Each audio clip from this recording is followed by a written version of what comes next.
Y es momento de dar paso a nuestra segunda conferencia magistral de esta mañana, una conferencia titulada Evidencia Científica y COVID, a cargo del doctor Sebastián García Saizó, director del Departamento de Evidencia e Inteligencia para la Acción en Salud de la Organización Panamericana de la Salud, Organización Mundial de la Salud, graduado como médico en la Facultad de Medicina de la Universidad Nacional Autónoma de México.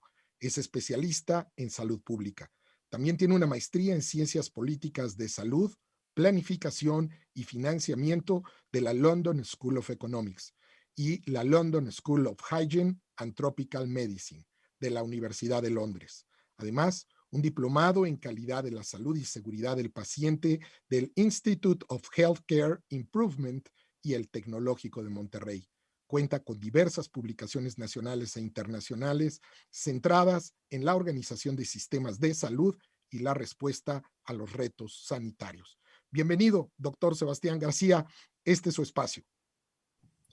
Muchas gracias al licenciado Enrique Bustamante y por supuesto también al Instituto Global de Comunicación y Expresión. Creo que este es un evento muy necesario, es un evento además que llega en un momento en donde necesitamos justamente, como veíamos y veíamos en la presentación anterior, buscar esta participación más activa de los medios en la difusión, por supuesto, de los datos y del conocimiento que hemos generado para mantener a la población no solo informada, sino en capacidad de tomar las decisiones adecuadas en un momento en donde gran parte de las medidas que tenemos para enfrentar el reto impuesto por la pandemia es justamente estas acciones que emprenden cada uno de los individuos, las familias y las comunidades en su propia protección y en apoyo justamente a este entendimiento mucho más globalizado de una pandemia como COVID-19. Agradezco muchísimo también al doctor Germán Fajardo, director de la Facultad de Medicina de la UNAM, por la invitación a participar en este taller y agradezco también a Rafael Lozano, que estuvo hace unos momentos con nosotros y haciendo una magnífica presentación que yo pretendo hilar un poco en los próximos minutos y compartir entonces con ustedes estos temas en relación o en seguimiento a lo que escuchábamos anteriormente sobre cuál es el contexto en donde estamos nosotros parados. ¿De qué hablamos cuando hablamos de evidencia? Porque es un término que se ha ya, digamos, universalizado. Todo el mundo habla de la evidencia disponible, pero bueno, necesitamos entender qué diferencias tenemos en diferentes tipos de elementos disponibles en un momento dado de conocimiento, de datos, y cómo se constituye entonces evidencia. Mencionar un poco también lo que ya se ha tocado desde los mensajes que tuvimos esta mañana hasta la presentación del doctor Lozano sobre la infodemia en la pandemia y qué es esto, qué ha sido, cuál es el papel que juega dentro de lo que vivimos cotidianamente. Pasaríamos también en el entendido sobre el uso de datos a lo que ha surgido ahora como las nuevas posibilidades y en particular el hablar del Big Data, los datos masivos y cómo sirve esto también en un momento dado en la generación de evidencia.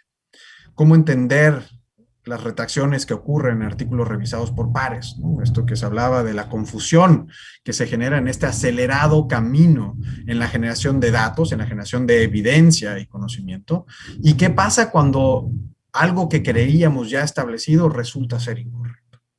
El balance también entre las decisiones que tenemos que tomar, entre las evidencias o basadas en evidencia, y cuando tomamos decisiones lo más informado posible, ¿no? Y cómo tener este balance también en cuenta. Y culminaré hablando de lo que implica el concepto de salud pública abierta en estos tiempos que también ya comentábamos de gran expansión de las tecnologías digitales y la apertura de la información, en la relación esto con la transparencia de la información que requerimos para la toma de decisiones, no solo las grandes decisiones de índole global o nacional, sino incluso las decisiones que cada individuo debe de tomar en el cuidado de su salud, en la protección ante riesgos a la salud. Y cerraré compartiendo con ustedes algunos recursos que considero indispensables para su labor en el acceso justamente a la evidencia, en el acceso a datos, y que constituyen una ayuda permanente justamente en la difusión de esto para el público en general y para la toma de decisiones. Entonces partimos de las premisas tratando de hilar con la plática anterior del doctor Lozano. Y entonces debemos entender que cuanto mejor sean los datos con los que contamos, cuanto mejor sea la información, cuanto mejor sea el conocimiento que tengamos, más inteligente va a ser la respuesta que en un momento dado podamos dar. Aquí las herramientas digitales han jugado un papel clave en permitir el acceso a todo el tipo de contenidos y aplicaciones tecnológicas que hoy tenemos disponibles y que es el gran cambio de cómo enfrentamos esta pandemia en comparación a cómo lo hacíamos hace 100 años, por ejemplo, cuando tuvimos el brote de influenza, o incluso más recientemente también, ¿no? En 2009, cuando tuvimos el brote por influenza H1N1. Entonces, hoy en día tenemos justamente un gran cúmulo de herramientas digitales. Escuchábamos que no es la primera pandemia digital o de la era digital, pero sin duda es la primera que podemos enfrentar con el gran cúmulo de herramientas que hoy en día tenemos disponibles y que en gran medida nos han permitido poder continuar con nuestras labores y con nuestra capacidad también de generar conocimiento, de generar esta transmisión de información y evidencia, y también ha facilitado, por supuesto, muchas otras funciones en nuestras actividades cotidianas. Tener acceso a los datos, tener acceso a la información y a la evidencia correctos es muy importante. Tiene que ser también en el momento correcto, es decir, cuando esto se requiere y en el formato adecuado. Es decir, no todo constituye algo que pueda ser utilizado en un momento dado para una toma de decisiones eficientes. Entonces, no solo es tomar en cuenta este acceso a datos en general, ¿no? Donde podríamos perdernos por la gran cantidad que existe hoy en día, tanto datos como información e incluso de evidencia, pero sí necesitamos entonces saber en qué momento esto se requiere y en qué formato se requiere esto para realmente abonar o construir hacia la toma de decisiones. Y estos son de los principales factores que tenemos para el éxito de una respuesta a un reto de salud pública como puede ser la pandemia y en general en los eventos de salud pública. En tiempos de incertidumbre, escuchábamos también de Rafael Lozano, ¿no? Los modelos predictivos son un factor crítico para el éxito en la planificación de los temas de salud. Es decir, no tenemos datos que nos permitan saber con exactitud qué ocurrirá en el futuro, incluso cercano, pero si miramos hacia el pasado y proyectamos hacia el futuro, él señalaba, podemos cambiar el presente. Y justamente eso es el gran valor de utilizar estos modelos predictivos con la tecnología y con la metodología que hoy es disponible y con la gran disponibilidad de datos que tenemos y construir justamente esta parte en donde podamos hacer una mejor planeación de lo que vamos a enfrentar o cómo lo vamos a enfrentar. Y tener conciencia de que todos los individuos generamos datos. Todos, independientemente de cuál sea nuestra actividad, estamos constantemente hoy en día generando datos y esto tiene que ver con nuestros equipos de trabajo, las instituciones, por supuesto también las organizaciones, pero todos estos datos no necesariamente están disponibles y no siempre son entendidos. Y aquí es en donde entra justamente el cómo pasamos de los datos que podemos en un momento dado acceder o tener disponibles, a la construcción entonces de la información y la evidencia eventualmente que nos permite generar una toma de decisiones.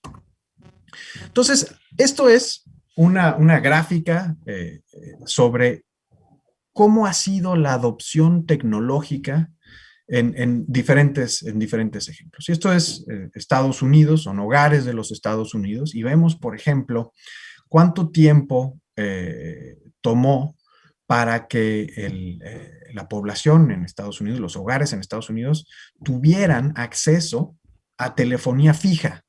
Y aquí vemos, esta es la línea punteada verde, ¿no? Entonces vemos de 1903 esta evolución, ¿no?, paulatina, hasta que llegamos al pico en la utilización y disponibilidad a telefonía fija alrededor del año 2000.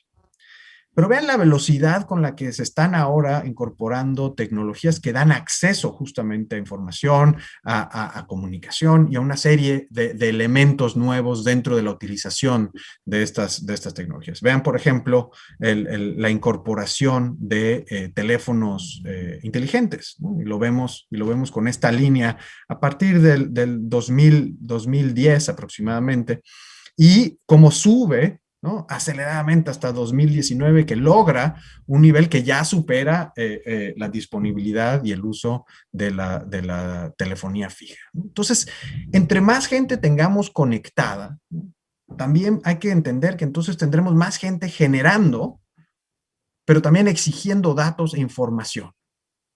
Y exigiendo esto en el momento y formato necesario que señalamos. Y aquí entonces es muy importante pensar en la calidad de estos datos, de esta información, y sobre todo si lo vamos a vincular en un proceso como en el que nos encontramos ahora de respuesta a una pandemia, en donde lo que buscamos es justamente transmitir suficientes datos, suficiente información para que los individuos puedan, a través de sus acciones, también contribuir a la respuesta a un evento pandémico. ¿De qué estamos hablando cuando hablamos entonces de evidencia? Bueno, de evidencia tenemos muchos tipos, ¿no? Y esta es una propuesta para entender justamente esto de la Universidad de California, San Diego, donde, a ver, vemos, hay una gran variedad de evidencia, y necesitamos entonces entender de dónde parte esto, ¿no?, cuál es la calidad asociada, ¿no?, y la necesidad de análisis crítico que tiene cada uno de estos diferentes productos dentro de lo que constituye evidencia. Entonces vamos desde la base, digamos, ¿no?, a opiniones de comités expertos, por ejemplo, los estudios descriptivos que nos permiten conocer características de un problema, de una situación, en este caso, por ejemplo, una pandemia. Después, la serie de casos que nos describen ya desde el punto de vista, por ejemplo, clínico, el cómo está presentando algún tema de salud. Los estudios de casos y controles, en donde ya empezamos a ver diferencias o incluso hacer algún tipo de intervención controlada dentro de nuestra aplicación por ejemplo, alternativas terapéuticas. Y conforme subimos, entonces esto va a requerir mayor necesidad de análisis. Cuanto más arriba en esta pirámide estamos, menor va a ser la cantidad de estudios con las que contamos, pero entonces será mayor la calidad de la evidencia generada, porque suma justamente muchos de estos elementos de evidencia anteriores. Los estudios con mayor calidad llevan más recursos, se gastan o necesitan más recursos, y por supuesto también llevan más tiempo. Entonces, pensando en todo esto, la mayor parte de los estudios con los que contamos actualmente, ¿no?, sobre COVID-19, sobre la enfermedad COVID-19, están en este recuadro que señalamos. Un poco más de un año de generación de datos y seguimiento de casos.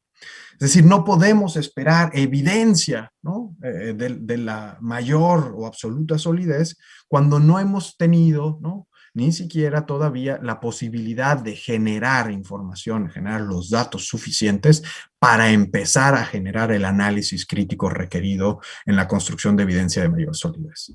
Y esto nos lleva entonces a qué ha ocurrido en este fenómeno, hoy, digamos, ya ampliamente mencionado, ampliamente comentado, que es la infodemia.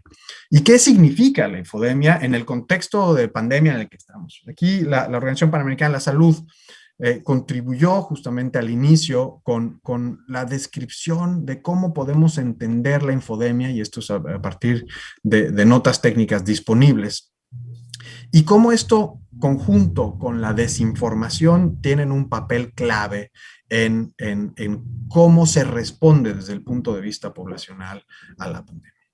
Entonces, entender a la infodemia como esta cantidad excesiva de información, que puede ser en algunos casos correcta y en otros no, Es decir, no necesariamente es una información malintencionada hacia la desinformación.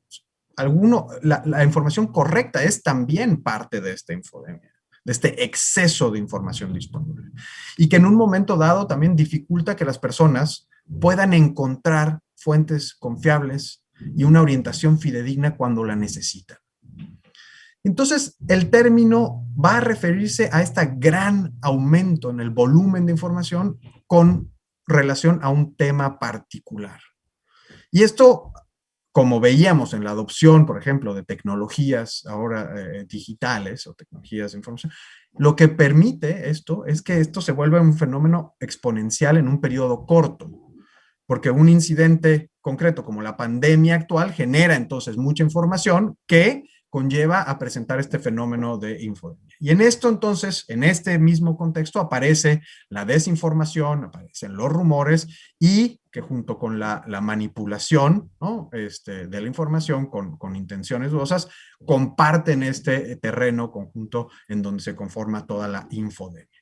Y esto hay que entender que está amplificado absolutamente con ahora la gran amplitud en el uso de las redes sociales, ¿no? En donde se propaga más lejos y más rápido, ¿no? Asemejando a un virus.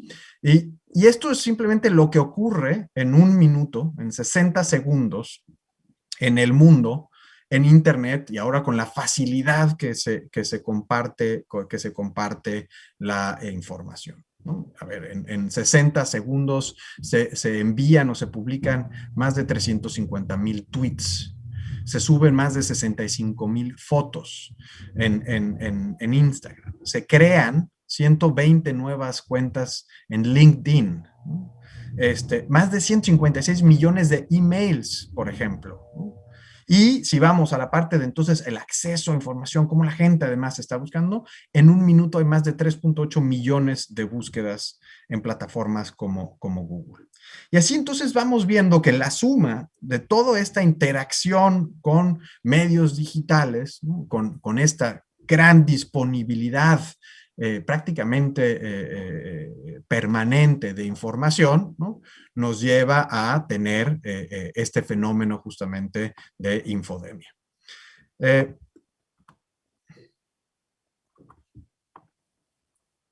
Entonces, pasamos a entender entonces Big Data, que también hablábamos hace un momento. Bueno, Big Data, o el manejo de datos masivos, lo que nos permite es aplicar estos algoritmos que decía el doctor Lozano, ¿no? A este nuevo reinado de los datos. Entonces, aquí, por ejemplo, entra mucho la relación entre la inteligencia artificial y lo que podemos hacer para la inclusión de estos nuevos algoritmos o algoritmos innovadores para analizar datos que antes estaba fuera del alcance del análisis. Entonces ahora podemos sumar, por ejemplo, datos estructurados de fuentes digamos, convencionales. El doctor Lozano hablaba de el uso, por ejemplo, de los censos, las encuestas, los datos administrativos, ¿no? Como las bases estructuradas convencionales. Agregarle una serie de datos no estructurados de gran riqueza, como por ejemplo todo el tránsito de textos, opiniones, sentimientos que ocurre dentro de la utilización de las redes sociales o el uso de medios digitales. Entonces, con esto lo que podemos tener es una visión mucho más rica de lo que en un momento dado está ocurriendo y en la construcción de esta evidencia más completa del panorama en el que se encuentra en un momento dado el individuo. Y esto son análisis que pueden realizarse en término corto, en semanas, por ejemplo, la identificación rápida de un brote en curso al poder incluir en estos algoritmos diversas fuentes de información que pueden, por ejemplo, detectar en un momento dado que hay un aumento en el reporte de sintomatología asociada a padecimientos respiratorios en redes sociales, en mensajes de texto, ¿no?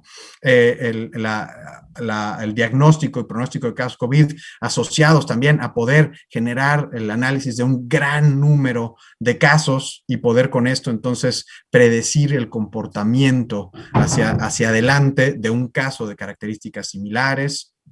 O más hacia término medio, la identificación, por ejemplo, de alternativas terapéuticas utilizando justamente toda la evidencia que ya se tiene del uso de fármacos, por ejemplo, en padecimientos existentes, o en la generación y el descubrimiento de nuevas moléculas basadas justamente en el análisis de estas grandes bases de datos o datos masivos.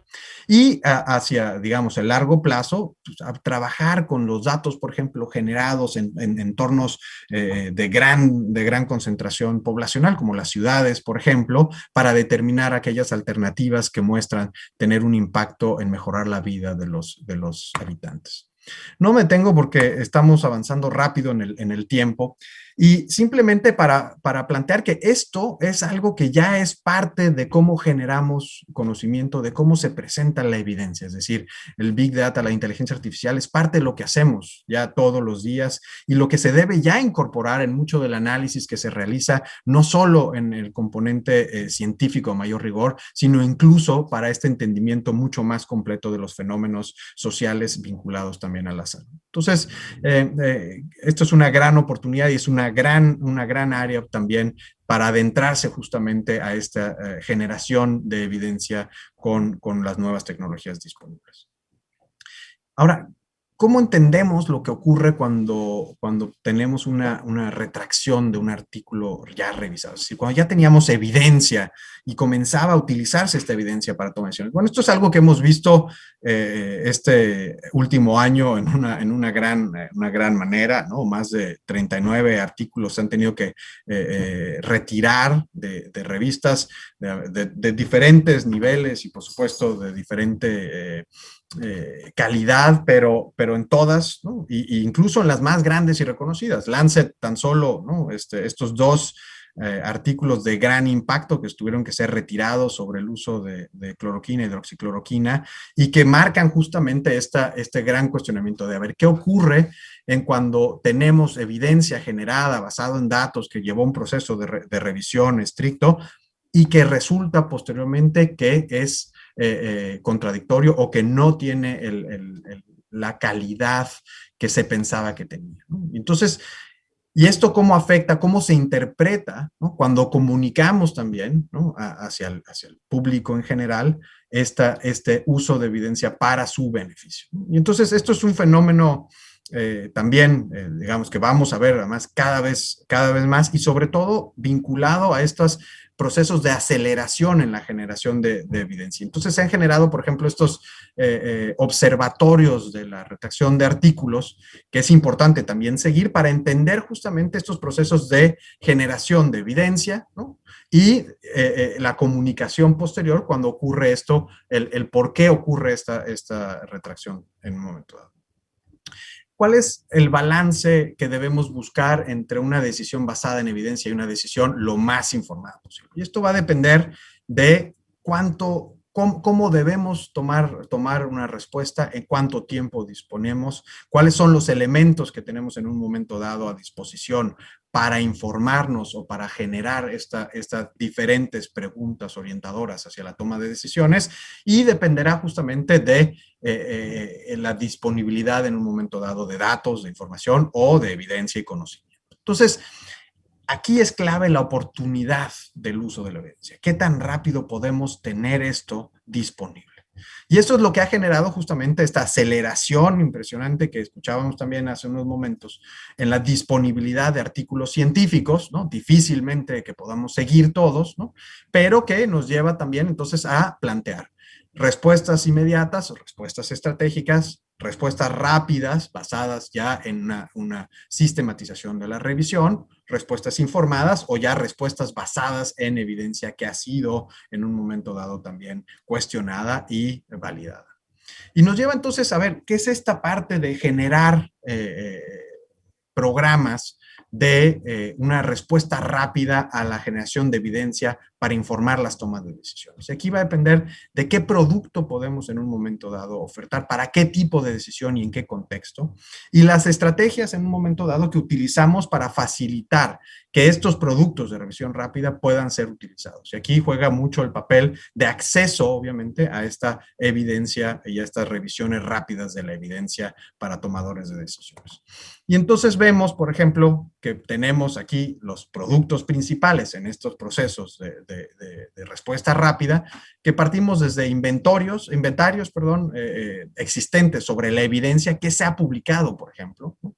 Una respuesta rápida, pero sin síntesis, es decir, simplemente colocar los hallazgos principales que muestra esta literatura, esta evidencia, los ejercicios de síntesis rápida en donde ya no solo es colocar estos resultados, sino construir una serie de elementos de análisis sobre lo que significa o implica esta evidencia, y ya los procesos también automatizados en donde se puede hacer el resumen. Y aquí pues ha generado guías de cómo generar justamente esta visión hacia estos aspectos metodológicos hacia esta visión de las revisiones rápidas, ¿no? Y que incluyen obviamente el trabajo de organismos a nivel mundial, ¿no? Que se dedican a establecer estos patrones, estos estándares de cómo generar las revisiones que permitan en un momento dado utilizarse en la práctica y convertirse en política, orientando obviamente ya a la determinación de acciones encaminadas a la salud poblacional. Y esto me lleva a decir, a ver, ¿qué ha implicado, por ejemplo, en el contexto actual de COVID-19 en los últimos meses la generación justamente de estas revisiones? Y esto es un producto particular de la Organización Panamericana de la Salud, de la Organización Mundial de la Salud, en donde se hace la revisión permanente, constante, en vivo, digamos, ¿no? La actualización en vivo de las opciones terapéuticas disponibles para COVID-19. Y esto ha implicado la revisión de más de 319,000 registros de evidencia vinculada, ¿no? Que se ha decantado a 95,600 artículos que coinciden con las características requeridas, de los cuales 88,000, un poco más de 88,000, son fuentes primarias o estudios primarios, y que decantan a más de 240 estudios que se incluyen en esta revisión y que se actualiza cada 2 semanas, y se genera una nueva revisión o un nuevo resumen de esta evidencia. Esta es la última versión que tenemos del 17 de febrero y que está disponible para todos. Y esto, por ejemplo, ha generado productos muy importantes. Esto es, una vez más, el tema, por ejemplo, de la terapéutica disponible, cuando viene toda la discusión sobre, a ver, utilizar o no utilizar una tecnología terapéutica puntual, ¿no? Bueno, ¿qué dice la evidencia? ¿Cómo no utilizar solo un artículo o 2 artículos, sino, bueno, juntar toda aquella evidencia que se encuentra disponible en diferentes contextos, con diferentes diseños, etcétera, que nos permite en un momento dado guiar la toma de decisiones en este sentido? Y esto ha sido clave y ha tenido que ser un esfuerzo constante, digamos, que lo que nos lleva es a tener mejor evidencia y fomentar el uso en los tomadores de decisiones. Ahora, no es un proceso sencillo, es decir, no es de generar la información de la probeta del laboratorio de investigación hasta que se toman las decisiones. Es decir, incluye una serie de procesos muy importantes en donde además hay que incluir la perspectiva más allá de los datos científicos rigurosos, también las perspectivas, por ejemplo, económicas y sociales en un momento dado, de lo que implica en un momento dado la introducción de tecnología o en este caso de tratamiento. Algunos otros ejemplos, ¿no? Por ejemplo, las guías para el cuidado de pacientes críticos, en las recomendaciones basadas en evidencia, el manejo de casos sospechosos de COVID-19 en primer nivel de atención en zonas remotas para países de las Américas. Es decir, nos lleva a una serie de elementos ya de revisión y que ponen disponible entonces esta información al público y a los tomadores de decisiones. Rápidamente paso al concepto de salud pública abierta, y esto tiene que ver con el camino justamente a lograr la transparencia de la información que requerimos para tomar las decisiones. Y aquí, hablar de este concepto de salud pública abierta incluye reconocer el gran camino que se ha hecho para tener una visión renovada de la transparencia en la que se basa, digamos, en una sociedad digitalmente interconectada, es decir, el momento en el que nos encontramos hoy en día. y habla de datos abiertos, incluso Big Data o datos masivos, ¿no? El acceso abierto a evidencia, ¿no? Ahora con la disponibilidad que se tiene, por ejemplo, de acceso a las revistas, a los journals para encontrar la evidencia. Código abierto en términos de programación y acceso a algoritmos que permiten tomar también estos acercamientos más puntuales al análisis de los datos. Estándares abiertos y compartidos, incluso educación abierta y ciencia abierta, y que nos lleva a tener también un gobierno abierto en donde la transparencia es el eje central y que nos ayuda en momentos como el que estamos viviendo en la pandemia a que la población esté informada y pueda por sí misma tomar decisiones más acertadas en el cuidado de sus. Y esto implica cambiar de transparencia como un proceso estático o un estado al que se llega, sino a un concepto de la transparencia como un proceso dinámico. Políticas públicas basadas en evidencia y alejarnos un poco de lo que señalaba el doctor Lozano, de esta gran dependencia a la emoción, ¿no? Sino dónde están los datos o la evidencia que apoyan en un momento dado las políticas públicas. Las tomas de decisiones lo más informadas posible, tendiendo a este balance hacia basarlas en evidencia y siempre vinculados a procesos de monitoreo y evaluación y estándares críticos que nos permiten entonces tener apertura de estos contenidos o conocimientos y la renovación permanente del conocimiento.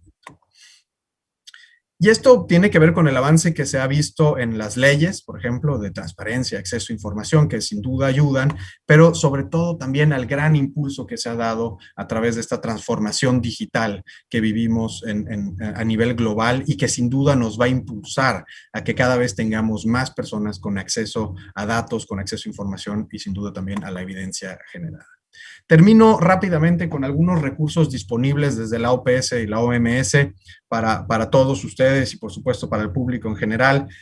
En primer lugar, la revista Panamericana de Salud Pública, que desde marzo del 2020 comenzó procesos acelerados para la inclusión de artículos relacionados a COVID-19 con altos estándares en la calidad y en la revisión, que nos ha llevado a mantener a la revista como las revistas líderes en salud pública en la región de las Américas.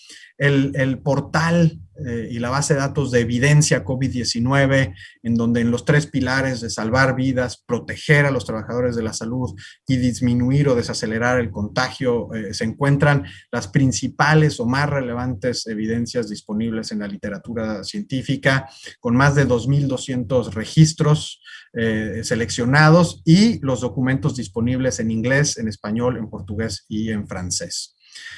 Otra de las grandes herramientas en este sentido es la biblioteca digital IRIS de la Organización Panamericana de la Salud, que tiene más de 55,000 registros de documentos técnicos y científicos relacionados no solo con COVID-19, en general, el tema de la salud y particularmente 818 documentos relacionados con COVID-19, ¿no?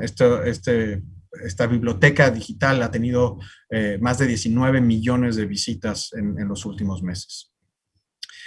Los portales también de la Biblioteca Virtual en Salud, destinados a temas específicos, que tiene más de 80 instancias, presencia permanente en más de 30 países, 2.300 instituciones participantes y más de 1,000 bibliotecas que participan y cooperan con nosotros, y que permite acceso a la información curada, digamos, ya enfocada a cada uno de estos temas de gran relevancia. Y en particular, esta es la ventana del conocimiento hacia coronavirus, la enfermedad COVID-19, y que permite este acceso a información. Todas las bases de datos están disponibles y con acceso para el público en general, para ustedes con acceso a las revistas, con acceso al material, y información al público también sobre los datos más relevantes y la información que necesitan también para tomar decisiones. se agregan contenidos específicos, incluso sobre profesiones puntuales de la salud, como enfermería o incluso el uso de medicina tradicional o complementaria en COVID-19, que ha sido una parte importante para también los países de nuestra región. La parte de incluir acceso a la base regional de informes de evaluación en tecnologías de la salud de las Américas, que ha sido muy importante también como fuente de transparencia. Y la parte también de generar estas visualizaciones sobre las políticas informadas por evidencias en la región de las Américas. Las guías de práctica clínica. Y termino con Blue Info, que es un aplicativo dirigido a médicos de toda la región con las guías más importantes que se tienen y en donde ya tenemos 4 países participando, dando acceso a los médicos justamente a esta información, a esta evidencia de todos nuestros diferentes componentes en la construcción de guías de práctica clínica. Con esto termino. Muchas gracias. Una disculpa por los minutos adicionales que tomé y espero que esta información y estos recursos sean de interés y de utilidad para todos ustedes. Muchas gracias. Al revés, muchísimas gracias, doctor Sebastián García. El hecho de tanta información, de verdad, se nota claramente en los comentarios de nuestros colegas periodistas en esta mañana. En muchos sentidos sobre todo este material que finalmente es de oro molido, como dijéramos coloquialmente, para el trabajo periodístico. A mí me llama la atención particularmente este ejercicio de la biblioteca digital que tiene la Organización Panamericana de la Salud. Bueno, los números son impresionantes, o sea, el tema de convertirse en una referencia mundial es realmente reflejado en esos números importantes. Pero bueno, paso rápido a algunas preguntas. ¿Cuáles serían sus recomendaciones de instituciones que hoy manejen modelos predictivos sobre el tema de la pandemia para casos específicos? Y yo me imagino que aquí lo que piden es el caso mexicano, por ejemplo, o alguno de los países latinoamericanos que nos acompañan. Sí, gracias, Enrique. En primer lugar, creo que, es importante que se debe conocer lo que es un modelo predictivo. Y esto se debe transmitir no solo a quienes utilizan el modelo predictivo en un momento dado, sino también a quienes están comunicando con base a estos modelos. Rafael Lozano hablaba hace unos momentos, muy importante, de que los modelos nos dan una visión basada en los datos que tenemos actualmente, mirando hacia atrás, digamos, y dando hacia el futuro este paso hacia el establecimiento de escenarios. Pero lo que buscamos es que estos ejercicios de proyección lo que nos permitan es cambiar el presente, es decir, no necesariamente llegar, no considerarlos como la bola de cristal de en dónde vamos a estar en X número de tiempo, sino más bien como una herramienta en donde nos va a permitir planear, es decir, tomar medidas necesarias para evitar o llegar lo mejor preparados a ese escenario que se está en un momento dado planteando.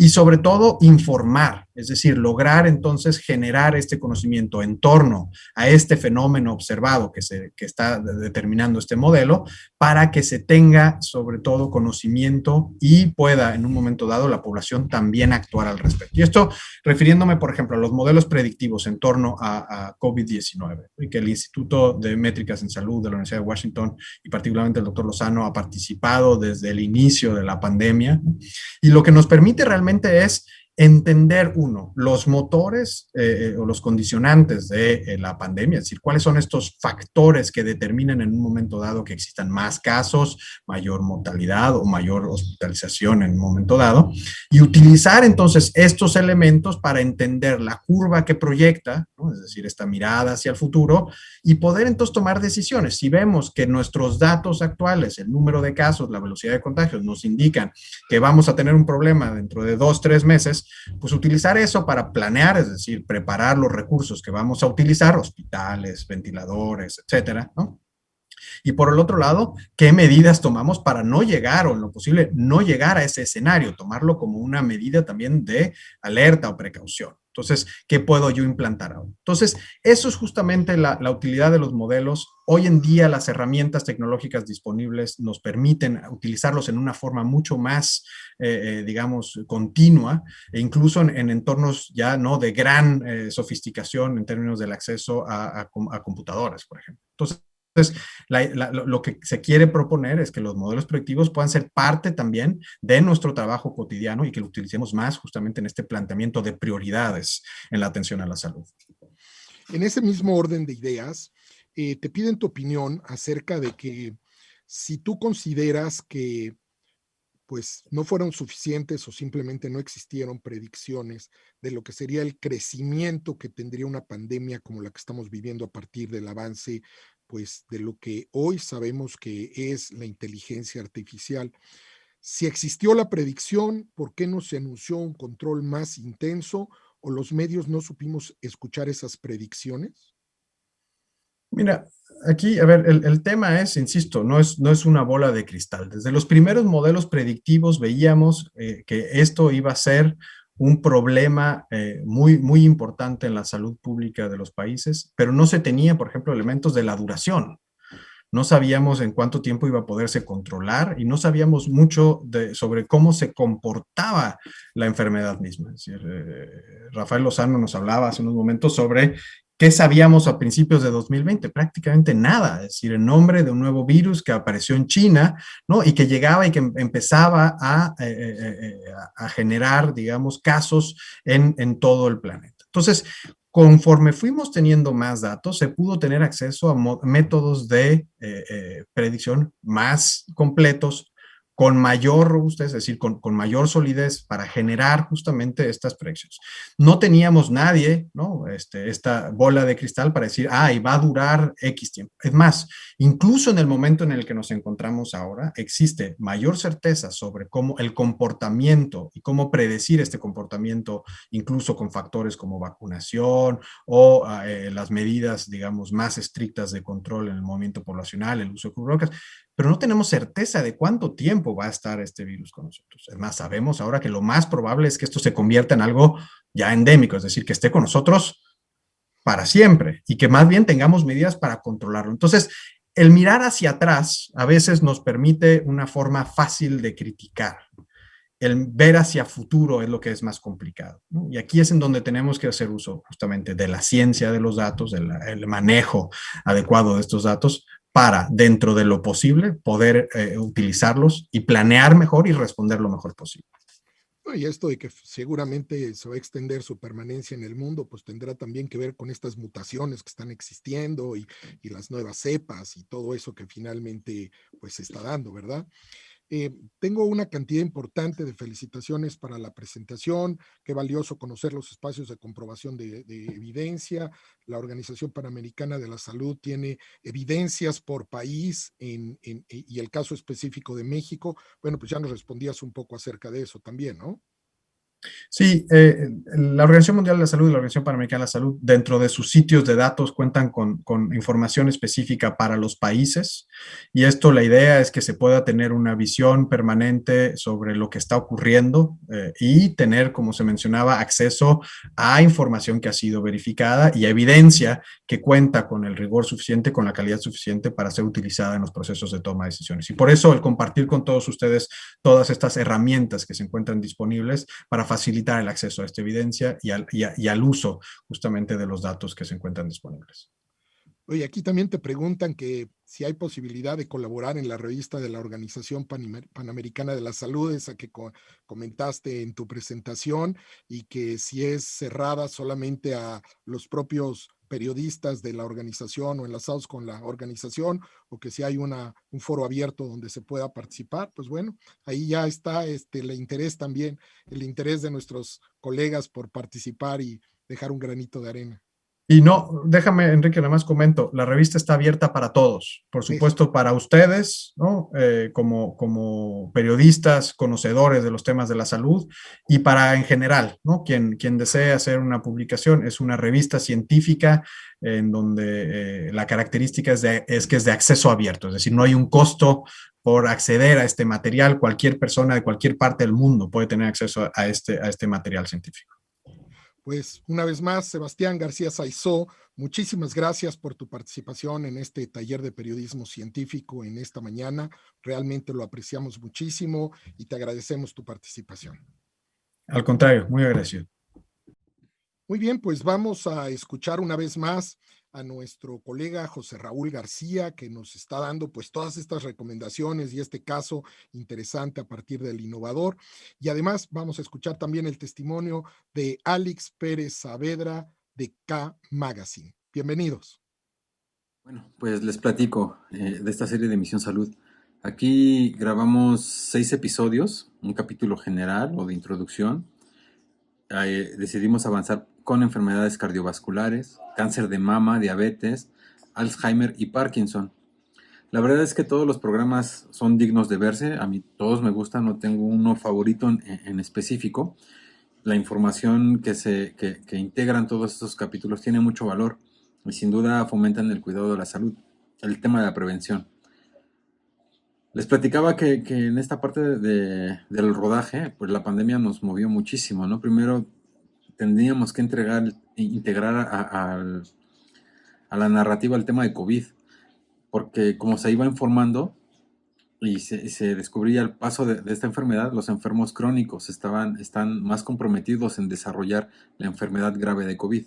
Entonces había que integrar este tema, por ejemplo, a la parte de las enfermedades cardiovasculares. La logística fue otro punto crítico porque los laboratorios de las instituciones, como les decía, ya estaban cerrados. Había autorizaciones para grabar vía Skype o vía a distancia, pues, pero pues eso no. Ustedes saben que a final de cuentas, cuando uno hace una transmisión en streaming se pueden perder la señal, la conexión.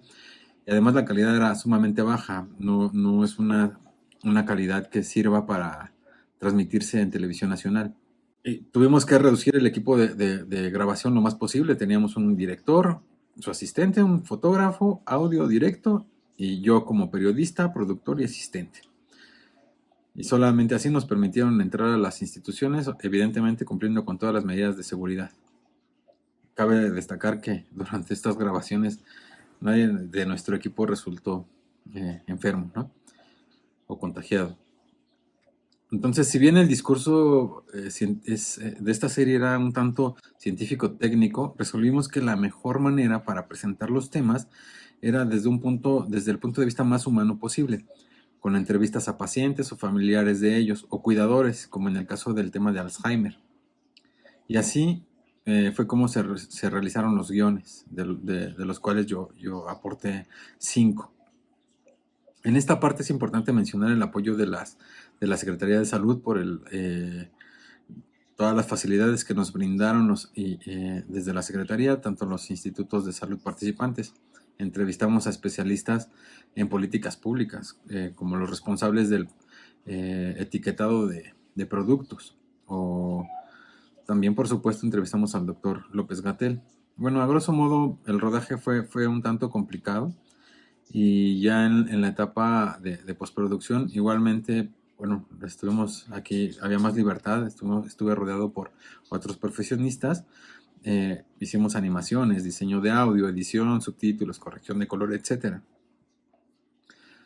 En el último bloque, pues les dejaré algunos avances del trabajo realizado y quiero agradecer, esto es sumamente rápido, no se necesita más tiempo y quizá para poder presentar todo el trabajo que se hizo, pero pues para cualquier comentario, cualquier duda, cualquier sugerencia, pues les dejo mi correo, es rgr- con número 15 @hotmail.com o por WhatsApp al 5539-019604.